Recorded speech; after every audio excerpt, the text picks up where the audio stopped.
Lipstick சர்ச்சையால் பணியிட மாற்றம் செய்யப்பட்டதாக கூறப்படும் பெண் தபேதார் மாதவியின் வீடியோ சமூக வலைதளங்களில் பரவி வருகிறது.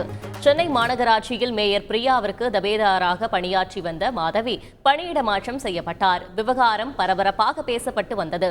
அவர் லிப்ஸ்டிக் பூசியதாலேயே பணியிட மாற்றம் செய்யப்பட்டதாக மாதவி தரப்பில் குற்றம் சாட்டப்பட்ட நிலையில் அதனை மறுத்த மாநகராட்சி தரப்பு முறையாக பணி செய்யாததால் தான் மெமோ கொடுத்து பணியிட மாற்றம் செய்யப்பட்டதாக விளக்கமளித்திருந்தது குறிப்பிடத்தக்கது. வாழ வைப்பேன், சரியா? சாப்பாடுலாம் வேலை வேலைக்கு கொடுத்து வாழ வைப்பேன். ஓகே, வேற என்ன சொல்லணும்?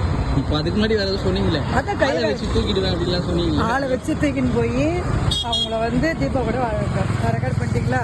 இது எங்க வேணாலும் சொல்லுங்க. யாருக்கு கையை காலை கட்டி போட்டு ரூம்ல அடைச்சி வைப்பீங்களா? அதெல்லாம் சொல்லுங்க. ஆமா, கையை காலை கட்டி ரூம்ல அடைச்சி வச்சு வேலை வேலைக்கு சாப்பாடு கட்டி மீன் சாப்பிட்டு போட்டு உங்க ஒய்ஃபை வச்சு பத்திரமா ஒரு மாசத்துக்கு ரூமை பூட்டி வச்சிருக்கேன். இன்னும் இது வேற யார்கிட்ட ஜட்ஜி கிட்ட காட்ட போறீங்களா, வக்கீல் கிட்ட காட்ட போறீங்களா, போலீஸ் டிபார்ட்மெண்ட் காட்ட போறீங்களா?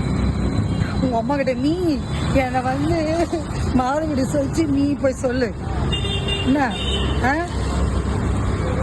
கண்டிப்பா சொல்லணும். மாதவி இப்படி சொல்லிச்சு, என்னை தீபா கூட ரூம்ல புட்டு அடைச்சி வச்சு சாப்பாடு கொடுக்க போறேன்னு சொல்லிச்சு அப்படின்னு சொல்லு. உங்க மம்மி எனக்கு கால் பண்ணிட்டோம், இல்லை நீ கம்ப்ளைண்ட் ஏதாவது கொடு. நான் என்ன செய்யறேன், 1 லட்சம் லேடிஸ் மகளிர் அணியை திரட்டின்னு தீபாக்காக நடு ரோட்டில் போராடி பசங்கள்லேருந்து குழந்தைங்கள்லேருந்து எல்லாரும் கூட்டின்னு சீரியஸாக அடுத்த போராட்டம் ரோடெல்லாம் நடக்க போகும். ஆள் திரட்டின்னு இருக்கும், தெரியாதா? சீரியஸாக சொல்லுங்க பாருங்க. 1 lakh people. செய்திகளை உடனுக்குடன் தெரிந்து கொள்ள உடனே சப்ஸ்கிரைப் பண்ணுங்க.